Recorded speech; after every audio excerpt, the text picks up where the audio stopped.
On Monday, members of the Katonga Road Faction held a Delegates Conference during which several resolutions were announced. Among these was a proposal to dissolve the FDC party due to the failure of both factions to resolve their differences.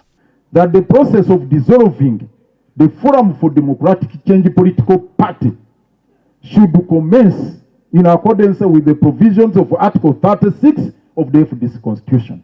In response to the Katonga Factions Conference, FDC Party President Patrick Oboya Amuriat has denounced the resolutions, describing the Katonga leaders as imposters. Amuriat asserted that the law only recognizes the leadership of the FDC headquartered at Najjanankumbi, who are the only ones registered with the Electoral Commission to officially represent the party. We are recognized by the regulator of political parties in this country. All pieces of correspondence regarding the FDC is made within ourselves and outside of the FDC by the duly elected and recognized Secretary General Nathan Nandala Mafabi James.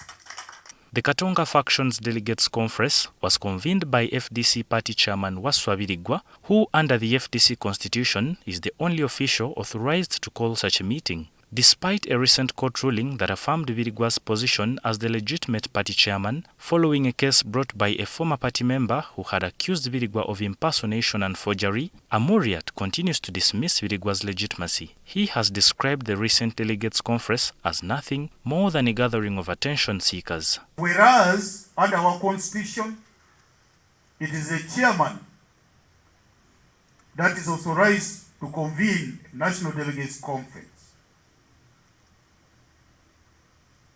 This is done as an office, not as an individual. Meanwhile, the Katonga Faction's resolution to form a new political party has been met with approval by some at Najjanankumbi. Concerning our colleagues' resolution to form a new political party as per their constitution, we, in the leadership of the FDC, have no objection with this kind of arrangement. The Constitution of Uganda guarantees the freedom of association, which we respect. And they will not be the first group to start a new party from the FDC fold. However, Arias Lukwago, the interim leader of the Katonga faction, has dismissed Amuriat's reaction to the conference as mere panic. My brother Poa is speaking out of spite, ill will, anger, frustration, and it's really understandable, the circumstances he finds himself in. One thing I take exception of is the denigration of our founding president. I think that was beyond the limit. He's going beyond the elbow. You know, it's totally unacceptable. He's our patriarch, he's our founding president. He's an embodiment of the aspirations of not only the FDC members, but all Ugandans. Many draw inspiration from him.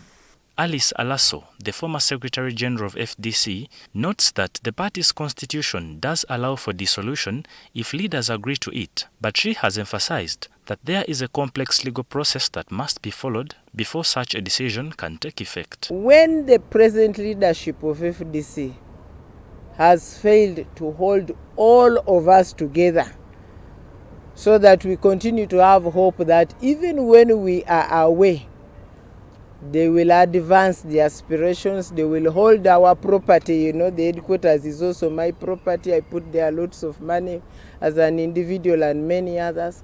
That those things are guaranteed. They leave those with those interests. I believe now we are talking about the Katonga group. They leave them with no hope but try to, touch the button of dissolution. As the infighting within the FDC continues, Party supporters across the country may face tough decisions about which faction to back. This dilemma could be alleviated if the Katonga faction proceeds with forming a new political party separate from the FDC. The membership are confused because of lack of leadership, and the presupposed leaders seem to be, engaged in this war, which greatly affect the ability of the members to meaningfully contribute to the political party, but also to how things should appear. And so I think the leadership crisis has led us to where we are at today.